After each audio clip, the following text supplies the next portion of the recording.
Se nos diz Moisés, o escritor inspirado: tomamos, pois, esta terra em possessão nesse tempo, desde Aroer, que está junto ao vale de Arnon, e a metade da região montanhosa de Gileade, com as suas cidades, dei aos Rubenitas e Gaditas. O resto de Gileade, como também todo Bazã, o reino de Og, dei a meia tribo de Manassés. Toda aquela região de Argob, todo Bazã, se chamava a terra dos Refaíns. Jair, filho de Manassés, tomou toda a região de Argob, até o limite dos Gesuritas e Maacatatitas, isto é, Bazã, e as aldeias chamou pelo nome de Avote Jair até o dia de hoje. A Maquir desde Gileade. Mas aos Rubenitas e Gaditas dei desde Gileade até o vale de Arnon, cujo meio serve de limite, até o ribeiro de Jaboque, o limite dos filhos de Amon. Como também a Arabá e o Jordão por limite, desde Quinerete até o mar de Arabá, o mar salgado pelas faldas de Pisga para o oriente. Nesse mesmo tempo vos ordenei, dizendo: o Senhor vosso Deus vos deu essa terra. Para possuirdes, passai, pois, armados, todos os homens valentes, adiante de vossos irmãos, os filhos de Israel. Tão somente vossas mulheres e vossas crianças e vosso gado, porque sei que tendes muito gado, ficarão nas vossas cidades que já vos tenho dado. Até que o Senhor dê descanso a vossos irmãos como a vós outros, para que eles também ocupem a terra que o Senhor vosso Deus lhes dá da além do Jordão. Então voltareis cada qual à sua possessão que vos dei. Também nesse tempo dei ordem a Josué, dizendo: os teus olhos veem tudo o que o Senhor vosso Deus tem feito a estes dois reis.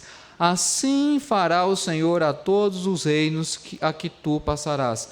Não os temais, porque o Senhor vosso Deus é o que peleja por vós. Vamos orar mais uma vez, pedindo a Deus graça e iluminação para a compreensão da Escritura Sagrada.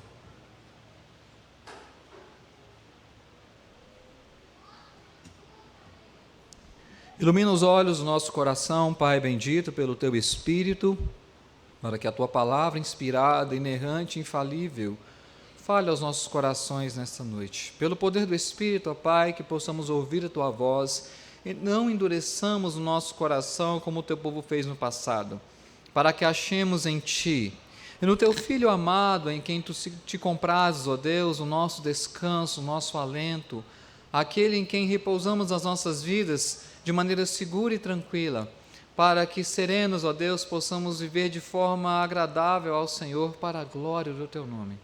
E que te rogamos, ó Deus, é que as palavras dos nossos lábios e o meditar do nosso coração sejam agradáveis na Tua presença, Senhor, rocha nossa e Redentor nosso, em nome de Jesus. Amém. Carlos Eduardo Coelho, Joaquim Guilherme dos Reis, Eliana Mara Camacho Marins, Neide Santana, Vilma Lourenço Rodrigues, Maria das Graças Rieiro, Milzete de Castro Brito.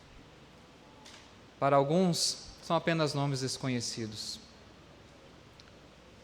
Mas esses irmãos que nasceram em tempos diferentes, tiveram trajetórias distintas, partiram em momentos separados, eles tinham pelo menos duas coisas, ou têm em comum. A primeira delas é que fazem parte do rol da história dessa igreja. Homens e mulheres, talvez, que diríamos de alguns deles, dos quais o mundo não era digno. Mas também que eles tinham em comum que todos agora descansam. O descanso que para eles hoje é uma realidade, para nós ainda é uma promessa. Uma promessa que nós aguardamos, bendita, em Cristo, de que, cessadas todas as fadigas, todo o sofrimento e as intempéries e dificuldades que nós vivemos no tempo presente, há uma glória indescritível, imensurável, que é reservada para mim e para você. O descanso que hoje eles desfrutam de uma maneira bendita, aguardando até que eu e você sejamos reunidos a eles, ainda para nós é um horizonte que nós enxergamos com bendita esperança. E todo o sofrimento, tudo que nós passamos aqui, toda a peregrinação e caminhadas, as dificuldades, Nos altos e baixos, vitórias e derrotas, o que nós olhamos e ansiamos é quando teremos esse descanso. Eles já encontraram com o Redentor, eles já se encontram no paraíso, eles já estão perante o trono de Deus e clamando: Senhor, até quando tu nos vingas o sangue dos teus justos? Nós ainda aqui, que estamos em vida e que somos conservados por Deus, ainda temos um tempo de jornada, temos um tempo de peregrinação. Nós descansamos sim, momentaneamente, mas há um descanso muito melhor, muito maior, mais profundo e bendito, que aguarda por mim e por você. O povo de Deus tinha passado 40 anos na escravidão. Foram libertados com mão forte do Egito. Agora passaram durante 40 anos de peregrinação. E durante essa peregrinação, eles passaram por momentos complicados. Eles viram as maravilhas de Deus, mas também viram uma geração inteira se consumir pela sua incredulidade. Tiveram vitórias sobre vários reis, alguns deles são mencionados nesse texto, mas também foram derrotados.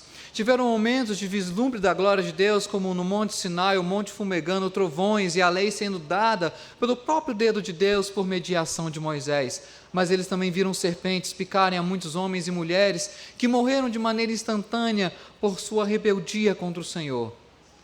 Eles morreram, eles se fatigaram, mas agora era a hora que Deus queria dar a eles algo que Deus deseja dar não apenas ao povo de Israel, e deu ao povo de Israel no passado, mas a todos nós: descanso. E esse descanso ele é dado, mas ele é dado mediante algumas coisas.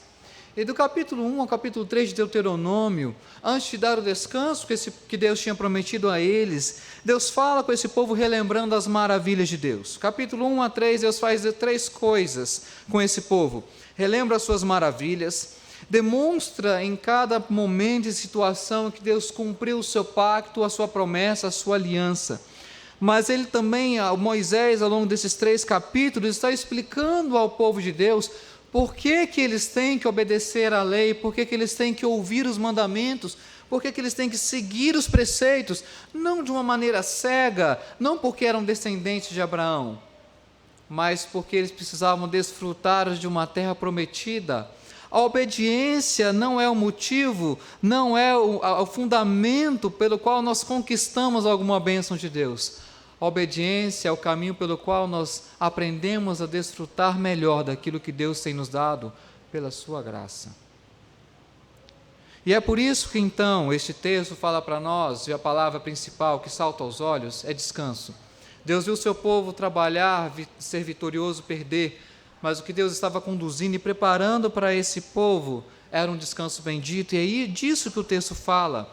Deus sempre conduz o seu povo em meio a tempos difíceis, para ensiná-lo a desfrutar o descanso bendito de Cristo com contentamento e gratidão.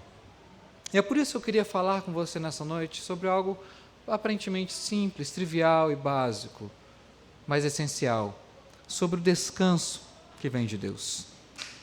É sobre esse descanso que eu gostaria de falar com você nessa noite, o descanso que vem de Deus. E esse descanso, nesse texto, ele tem 2 características, ele é fruto de 2 coisas importantes que Deus usa para nos ensinar e para nos mostrar o seu amor e a sua graça, especialmente em Cristo. Em primeiro lugar, o descanso que vem de Deus, ele é fruto da promessa. E nós conferimos isso do verso 12 a 20 desse texto, nós vamos ler o texto novamente, mas eu queria que você notasse comigo algumas expressões dessa passagem. A primeira expressão está no verso número 12, olha que nos diz o início da passagem que eu li agora há pouco. Eu queria que você lesse esse trecho comigo, Deuteronômio 3, o verso 12, a primeira parte, por favor. Leiamos. Tomamos, pois, essa terra em possessão nesse tempo. Pode ser para nós apenas uma marcação territorial, Deus falando ao povo que eles tinham ganhado alguns territórios durante batalhas e durante a derrota de alguns reis. Mas a Escritura é sempre mais profunda do que isso. Na verdade, a palavra possessão, ela não traz a ideia apenas geográfica, territorial, mas é uma palavra que traz forte uma verdade teológica infalível sobre Deus. A verdade é que o Deus aliança, o Senhor, o nosso Deus chamado nesse texto, é o Deus do pacto. Um pacto estabelecido há séculos antes com o patriarca Abraão. Se você voltar à sua Bíblia, um texto que eu já li ao longo das exposições de Deuteronômio, Em Gênesis capítulo 12, verso 1 a 3, quando Deus chama Abraão, concede a Abraão a promessa bendita, a qual Deus cumpre de maneira fiel. Gênesis 2, verso 1 a 3 nos diz o seguinte: Ora, disse o Senhor a Abraão: sai da tua terra, da tua parentela e da casa de teu pai, e vai para a terra que te mostrarei. De ti farei uma grande nação e te abençoarei e te engrandecerei o nome. Se tu uma bênção. Abençoarei os que te abençoarem, amaldiçoarei os que te amaldiçoarem. Em ti serão benditas todas as famílias da terra. A promessa que Deus fielmente cumpriu desde a libertação do povo do Êxodo até a conquista da terra é dar em possessão todo esse território ao povo bendito e separado de Israel. Só que uma lição preciosa que o povo de Israel perdeu, deixou escapar, é que a terra, ela não é um fim em si. A bênção, quando ela é dada, ela nunca é dada para que de alguma maneira nós amemos a bênção e deixemos o Redentor, o Criador. Adoremos a criatura em lugar daquele que tudo criou. E esse foi o pecado de Israel. Muitos deles ansiavam e almejavam conquistar a terra, mas não colocaram a sua fé no Deus do pacto, na promessa bendita. A terra por si só, ela poderia ser dada como foi dada, mas ela foi tirada. A terra, ela manava leite e mel, mas se o povo não seguisse a aliança, não cresce no Deus do pacto, essa mesma terra iria se tornar uma terra seca, ela não iria produzir, a chuva não cairia sobre a terra, a prosperidade que eles aguardavam não seria uma realidade para eles. Mais importante do que receber apenas uma promessa do pacto, era crer, colocar a fé nessa promessa, e é isso que o autor de Hebreus diz. O problema do povo de Israel é porque eles deixaram de crer e colocar a sua fé na aliança e no Deus que cumpre a aliança. Se nós queremos descansar e ter um deleite bendito e um prazer santo naquilo que Deus nos tem dado, jamais podemos perder de vista que a nossa confiança, o nosso deleite, antes de ser nas coisas, naquilo que nos é dado, é naquele que tudo nos dá. O nosso contentamento último, ele só pode vir de Deus, e se Deus não é o nosso contentamento, nada preenche, nada substitui esse vazio, nada tem a capacidade de nos dar um sentido bendito, em que conseguimos ver a graça e a bondade de Deus nas mínimas coisas, nos pequenos detalhes, em cada situação que Deus coloca à nossa volta. E você pode pensar, isso parece muito abstrato, muito distante, muito longe, mas às vezes se traduz de maneira tão palpável, tão concreta e tão simples. Talvez uma das experiências mais interessantes que eu já tive ao longo da minha trajetória de vida foi morar no norte do país. Não sei quantos conhecem o estado de Rondônia. Morei lá no início da década de 90. Era um estado totalmente diferente, talvez, do que é hoje. Sabe quando a gente ouve falar de mata, selva, rio, lagoa, peixe grande, essas coisas, a gente só vai conhecer quando a gente vê. Sabe o que era uma das coisas interessantes de Rondônia? É que era uma terra, pelo menos na época que eu morei lá, de pessoas simples. Um desses homens, simples, era chamado Compadre. Compadre era um cearense arretado, ele ainda guardava um chapéu de couro da época que ele era do Ceará. Tudo para nós lá, quando a gente se acostumava, parecia tudo muito trivial, banal, rotineiro, cotidiano, a chuva, o córrego, os animais e tudo mais. Para o compadre não, parece que tudo tinha um valor diferente. Sabe por quê? O compadre era aquele homem que saiu do Ceará no meio da fome, andou longe, distâncias, passou fome. E naquela terra que ele não imaginava, não sabia que existia, tudo tinha fartura. Eles matavam a capivara, tiravam a gordura e tinha carne por muito tempo, eles colocavam na lata. Era algo interessante ir no quintal e cortar uma taioba e fazer para o dia, para o almoço. Coisas que ele não conhecia. Mas sabe o que era mais legal do compadre? Era um homem que Deus tinha convertido. Como ele era grato por Deus, por tudo isso que ele tinha recebido. Ele não dava valor àquelas coisas. Para ele, o importante, mais importante da vida não era ter, mas era apreciar o seu Criador nas pequenas coisas que ele estava recebendo. Você consegue ver que é isso que Deus quer que a gente descanse? Que a gente aprenda a ter deleite nele, ao vê-lo cumprir a promessa de nos abençoar e nos dar descanso nas mínimas coisas. Esse descanso, essa possessão que Deus dá, ela é fruto dessa promessa que Deus deu ao seu povo. Mas, em segundo lugar, não será um sermão longo, eu já te prometo. Além desse descanso que vem de Deus ser fruto da promessa, é também fruto de batalha. E é isso que nós vemos o verso 21 ao verso 22. Só voltando, o verso 20 é o verso principal dessa passagem, em que Deus fala do descanso. E esse verso, então, projeta os últimos versos seguintes do texto, quando Deus vai dar ordens estritas, Moisés, a Josué, dizendo o seguinte, verso 21. Também nesse tempo dei ordem a Josué, dizendo: os teus olhos veem tudo que o Senhor vosso Deus tem feito a esses dois reis. Assim fará o Senhor a todos os reinos a que tu passarás. O descanso, ele não é só fruto de uma promessa que Deus nos dá, mas o descanso, ele é fruto da batalha, ele é fruto de luta, de dificuldade, de sofrimento. Deus deu a terra prometida para o povo de Israel, nós não temos dúvida disso, a Escritura registra. Mas eles tiveram que pegar em espadas, eles tiveram que batalhar, eles tiveram que ficar com o sol 24 horas para poderem derrotar um exército. Tudo bem que as muralhas de Jericó ruíram, mas eles tiveram que andar vários dias ao redor da cidade. Embora Deus nos dê bênçãos, essas bênçãos, elas não significam comodidade, ociosidade, preguiça, ou esse tipo de atitude cristã, eu estou esperando em Deus e isso basta. Mas é uma batalha que nós travamos todos os dias, na certeza de que essa batalha, primeiro, ela não é nossa. Essa batalha é dele. O texto é claro em nos dizer que a peleja do povo de Israel não era a peleja deles, é a peleja de Deus, porque é Deus que está conduzindo esse povo a essa batalha. Talvez um detalhe histórico que você não sabe, por que Deus manteve o seu povo durante 40 anos no deserto? Era só para ensiná-los a não serem incrédulos? Também.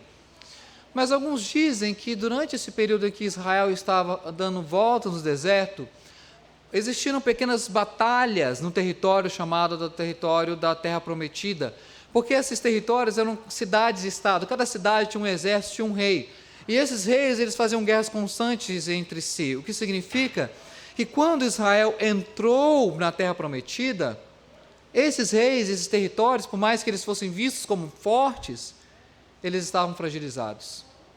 Deus ele preparou todo o ambiente, todo o contexto para que a terra fosse do povo de Israel, mas eles ganharam por meio de batalhas. Só que há uma boa notícia para nós, uma excelente notícia. A nossa batalha já está ganha. Hoje nós batalhamos, eu sei que você luta, eu também.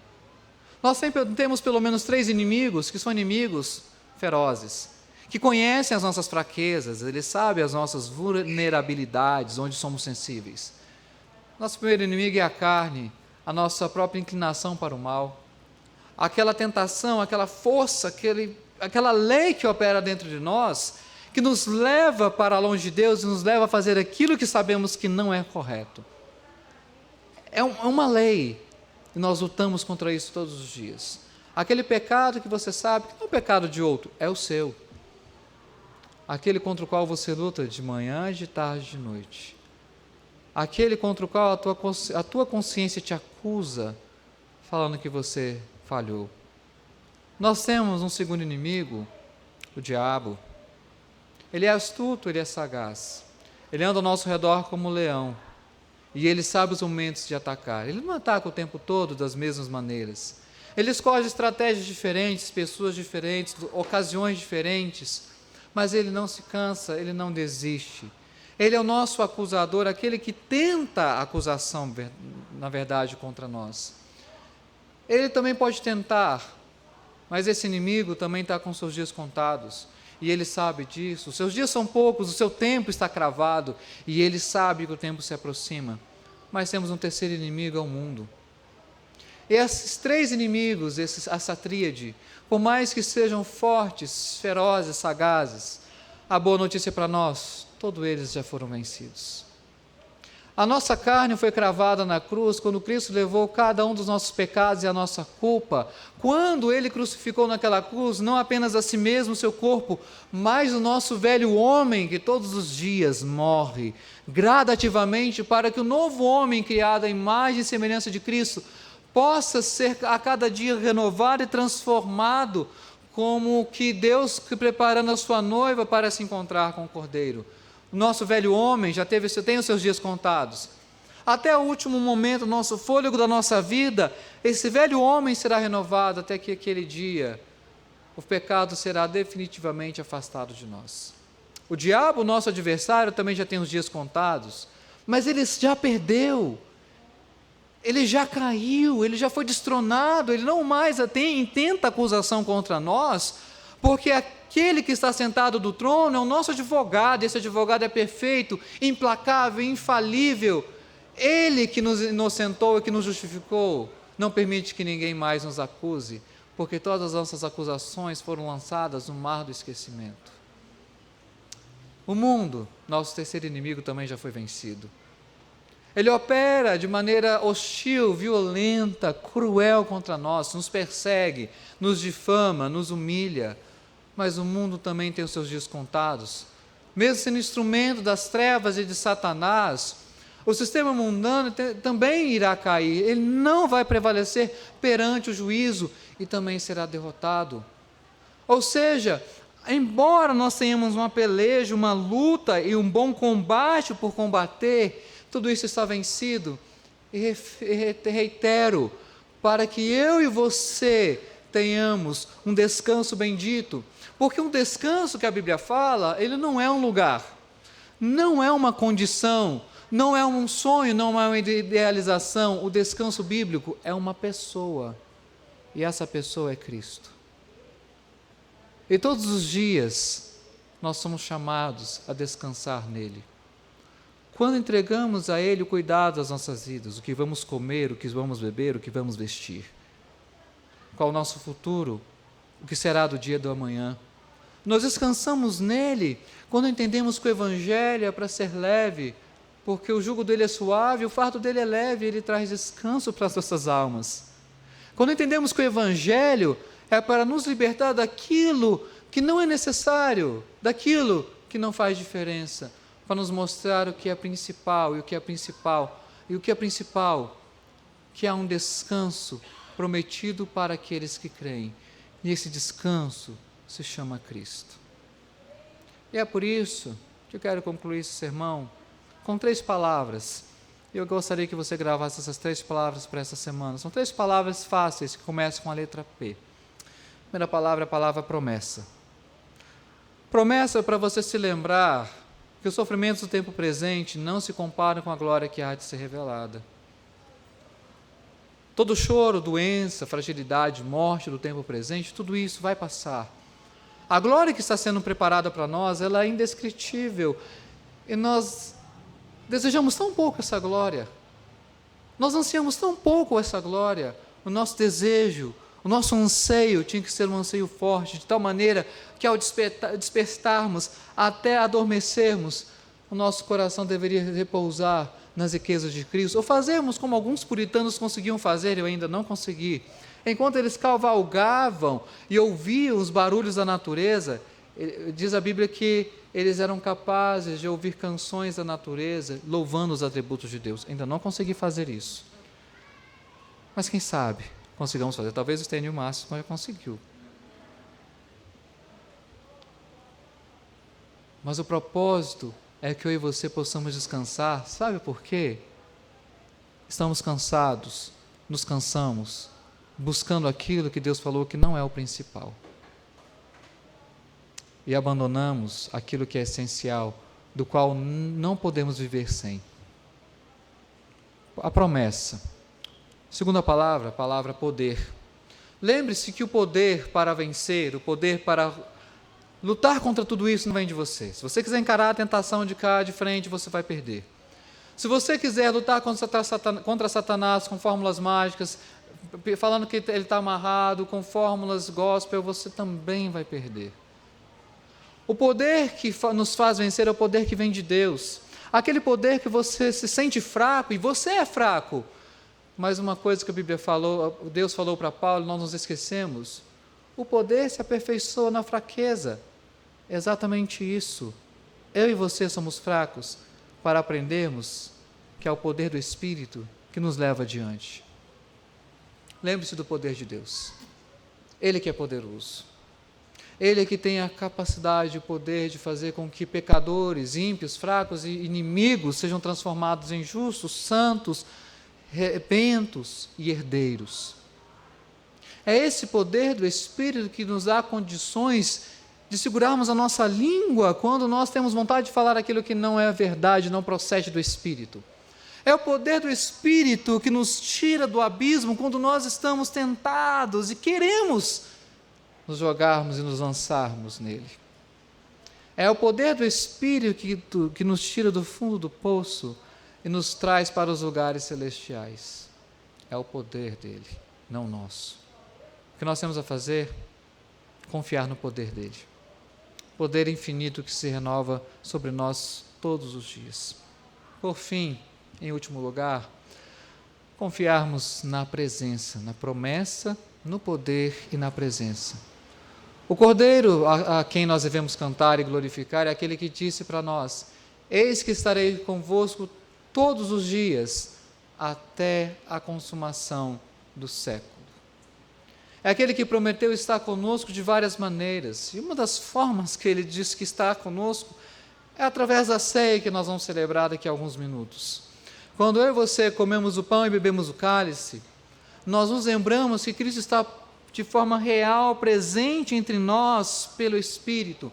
É aquele que sempre vai adiante conosco e nos cerca da sua presença, nos aconchegando, nos acalentando, nos fortificando de uma maneira tão paternal.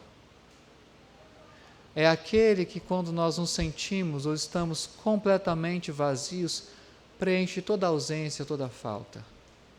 É aquele que é capaz, de maneira instantânea e miraculosa, transformar a tristeza em alegria, o desânimo em ânimo, que restaura o desanimado, que revigora aquele que está sem forças.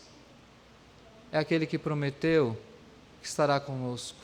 E mais do que isso, é aquele que prometeu que um dia vai voltar.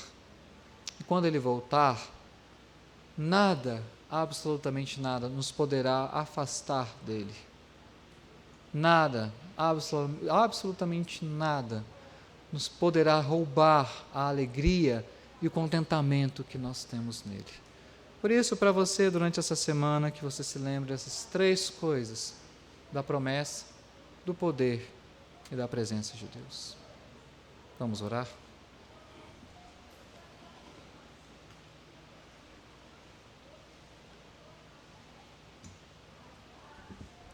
Deus bendito,